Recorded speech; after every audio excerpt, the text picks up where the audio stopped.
जिल्हा परिषदेमध्ये शिवसेनेने पूर्ण ताकदीनिशी ही निवडणूक लढवलेली आहे. परंतु मला वाटतं उद्या जे काही मतदान होईल त्यामध्ये महायुतीचा भगवा हा जिल्हा परिषदेवर निश्चित फडकेल अशी मला खात्री आहे.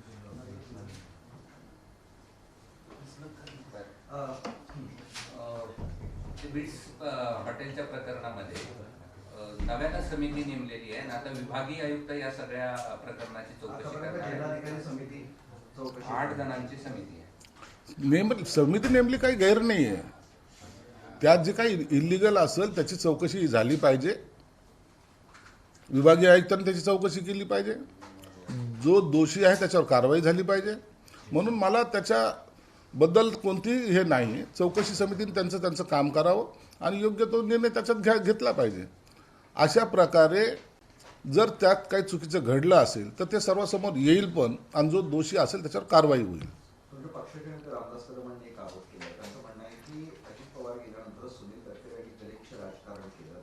शरद पवार यांना शह देण्यासाठी सुनील तटकरे यांनी बहिणींना शपथ घ्यायला लावली. रामदास कदमांचं आता त्यावर वारंवार भाष्य करणं मला वाटतं योग्य नाही. जो काही अजितदादाच्या जाण्यानंतर जो काही प्रकार घडलेला आहे हा महाराष्ट्राने पाहिलेला आहे. म्हणून आता वारंवार त्या गोष्टीला छेडणे म्हणजे दादाचं जाण्याचं दुःख कमी आणि इतर बाबीवर लक्ष जास्त असा एकंदरीत प्रकार होत चालला आहे. म्हणून आम्ही आता त्याच्यावर भाष्य करणारच नाही.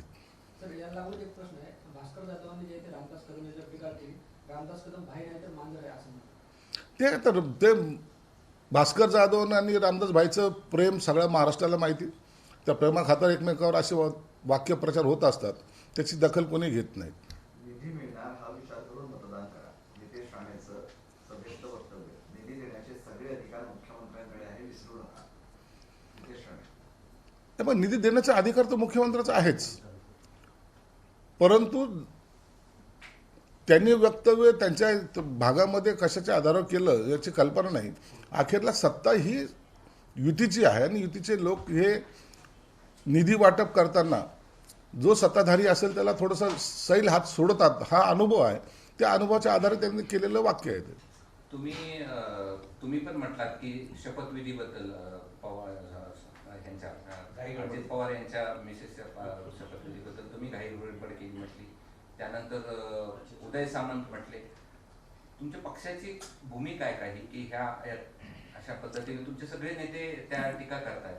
नाही बघ, दुःखद घटना घडली ना तर इतक्या लागोलग शपथविधी होणं हे सर्वसामान्य माणसाला पटलेलं नाही आहे. म्हणून मी त्यावेळेला ते केलेलं माझी भावना जी होती ती मी व्यक्त केली.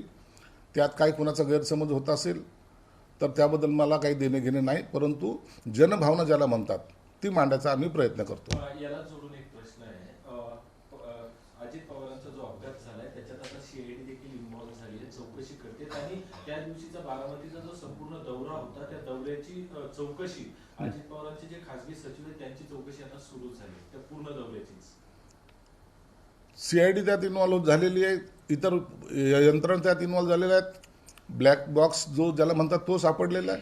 आता हा सगळा चौकशी मला वाटतं जलद गतीने होईल आणि ही चौकशी व्हावी असं स्वतः मुख्यमंत्र्यांनी सुद्धा स्पष्ट केलेलं आहे. म्हणून आता ही चौकशी किती जलद गतीने होतील याकडे आपल्याला लक्ष द्यावं लागेल आणि त्याच्यात जर असं काही दिसलं तर निश्चितच सरकार त्याच्यावर कारवाई करेल. संजय राऊतांनी सांगावं की शरद पवार एनडीएमध्ये जाणार होते की नाही. आम्हाला एनडीएमध्ये जायचं होतं हे म्हटलं आहे सुनील तटकरेंनी. ज्यावेळेस त्यांना हे आपले संजय राऊत म्हणाले की काही लोकांना शरद पवारांनीच मोठे केला आणि ते त्यांना सल्ले द्यायला लागले. हा गौप्यस्फोट केला त्यांनी. एनडीएमध्ये जायचं, शरद पवारही येणार होते. तुम्हीच खरं सांगा. एनडीएमध्ये येण्यासाठी आत्ताच नाही, मागे 22 साली सुद्धा 2022 मध्ये सुद्धा त्यांनी हा प्रयत्न केला होता. हे नाकारता येत नाही आणि त्याच्यावर सुद्धा चर्चा झाल्या होत्या. कोणती खाते घ्यायची कोणती खाती नाही घ्यायची इथपर्यंत सुद्धा सगळ्या चर्चा घडल्या होत्या.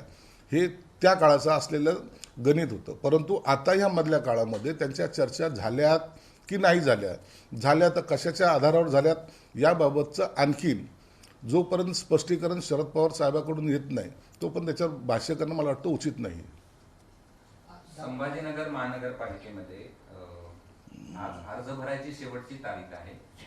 शिवसेना सत्तेत असेल की शिवसेनेची भूमिका काय आहे? उपमहापौर पद मिळणार आहे, जसं तुम्ही मुंबईमध्ये सत्तेचा वाटा दिला तसं इथं तुम्हाला मिळणार आहे का? आणि तुमची अपेक्षा काय? या ठिकाणी भाजपचे बहुसंख्य नगरसेवक निवडून आले, महापौर भाजपचा होईल. उपमहापौराबद्दल जे वारंवार शंका व्यक्त होते, परंतु आता उपमहापौर हा शिवसेनेचा होईल आणि त्याबद्दलची चर्चा ही काही वेळानंतर स्थानिक अतुल सावे आहेत, आमचे पारकर आहेत, त्यांच्यात ती होईल आणि त्याच्यानंतर वरिष्ठ पातळीहून त्याच्या नावाची घोषणा होईल. दादाच्या निधनानंतर शरद पवार आणि दादाच्या कुटुंब यांच्या भेटी वाढल्यात. 4 फेब्रुवारीला 3 बैठका झाल्या आणि या भेटीमागे त्यांनी 2 एप्रिलचं कनेक्शन काय असा सवाल उपस्थित केला. हे बघा, आता ह्या सगळ्या भेटी होणं साहजिक आहे. एक दुःखद घटना त्या कुटुंबात घडलेली आहे. हे कुटुंब नेहमीच एकत्र येत असतं. दिवाळीच्या टायमाला एकत्र येत असतं, तसं दुःखाच्या टायमाला एकत्र आलं तर त्याच्यावर वाद होण्याचं काही कारण नाही आहेत. आणि त्यांनी दोघांनीही स्पष्ट केलं की आमचं त्या ठिकाणी कोणत्याही राजकारणावर चर्चा झालेली नाही. तर ही कौटुंबिक भेट आहे. कौटुंबिक भेटीमध्ये अजितदादाचा पुतळा कुठं असावा, काय असावा, या बाबतीतच चर्चा झाली. म्हणून आता याच्यावर आपण शंका उपस्थित करणं मला वाटतं ते योग्य पण नाही.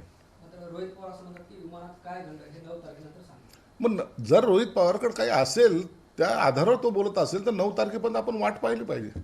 अंजली दमाने यांनी या सगळ्या संदर्भात आरोप केले आहेत की पार्थ पवार, त्यानंतर दुसऱ्याकडे तटकरे आणि प्रफुल्ल पटेल यांनी हा घातपात घडून आणला. त्यांच्याकडे काही माहिती असेल त्यांनी खऱ्या अर्थानं पोलिसांना द्यावी, परंतु अशा प्रकारे त्यांनी जो काही आरोप केलेला आहे निश्चित तो गांभीर्याने सरकारही घेतं आणि त्याच्यामध्ये काही तथ्य असेल तर ते तपासतं सुद्धा. म्हणून मुख्यमंत्री साहेब याची दखल घेतील आणि त्याची तपासही त्या दिशेने करतील. कायदेशीर प्रक्रियेनुसार अंजली दमनिया यांच्यावर कायदेशीर कारवाई करण्याच्या तयारीत देखील राष्ट्रवादी या वक्तव्यावरून जे आरोप त्यांनी केले. आता हे आरोप प्रत्यारोप होतील. जर बिनबुडाचे आरोप केले तर प्रत्येकाला अधिकार आहे त्यांच्या विरोधात बोलायचा, म्हणून ते बोलतीलही. म्हणून त्यांनी काही वेगळं काही असं काही मांडलेलं नाही. जर पुरावे असतील तर त्यांनी दिले पाहिजे, नसता मग ते कायदेशीर कारवाईला समोर गेलं पाहिजे. पुणे विद्यापीठाने एक निर्णय घेतलाय, कुंभमेळ्यात योगदान देणाऱ्या विद्यार्थ्यांना ते मार्क्स देणार आहे, म्हणजे श्रेयांक म्हणतात त्याला, ते देणार आहे. यावर आता अशा पद्धतीनं प्रश्न विचारला जातो की शिक्षणाचं धार्मिकीकरण करण्याचा प्रयत्न का करताय, आणि मग जर असं असेल तर पंढरपूरची वारी आणि चैत्यभूमी इथे जी मुलं योगदान देतात त्यांनाही मार्ग देणार. नाही, मुळामध्ये अशा प्रकारचं मार्क देणं हे माझ्या मते तरी योग्य नाही आहे. धार्मिक कोणताही उत्सव असो किंवा धार्मिक कोणताही जाती धर्माचा असा मोठा सण असो, त्याच्यामध्ये सहभाग घेतल्यानंतर मार्क देणं मला वाटतं शिक्षण क्षेत्रासाठी योग्य नाही. नाना पटोले असं म्हणतात की विधानसभा अधिवेशनात पार्थ पवार प्रकरणात सरकारला जाब विचारणार. विधानसभा अधिवेशनात पार्थ पवार प्रकरणात सरकारला जाब विचारणार असं नाना पटोले म्हणतात. अधिवेशन चालू होईल त्या टायमाला सगळा जाब विचारतील, त्यांचा तो अधिकार आहे लोकशाहीमध्ये दिलेला. आणि त्याचं काय घडामोडी झाला त्याचं स्पष्टीकरण सरकारही देईल. म्हणून त्यांनी विचारण्यापूर्वी सरकारकडे त्याचे उत्तरं असतील. मुंबई महानगरपालिकेत महापौर निवड प्रक्रियेपूर्वीच आज भाजपचे जे सगळे विजयी उमेदवार आहेत ते त्या ठिकाणी पक्ष कार्यालयात आलेले आहेत आणि मराठमोळ्या पद्धतीने तो संपूर्ण इव्हेंट आज त्या ठिकाणी होतो आहे. काय झालं? जो मराठमोळा सगळं मराठमोळ्या देशामध्ये आज ते महानगर पहिला महापौर बनतोय. मराठी बाणा जपण्याचा भाजपने तो प्रयत्न केलेला आहे. चांगली गोष्ट आहे. मराठी माणूस पुन्हा आपल्या चांगल्या उत्सवाच्या वातावरणामध्ये तिथं जातोय, ही मला वाटतं ही आनंदाची बाब आहे. एबीपी माझा, उघडा डोळे बघा नीट.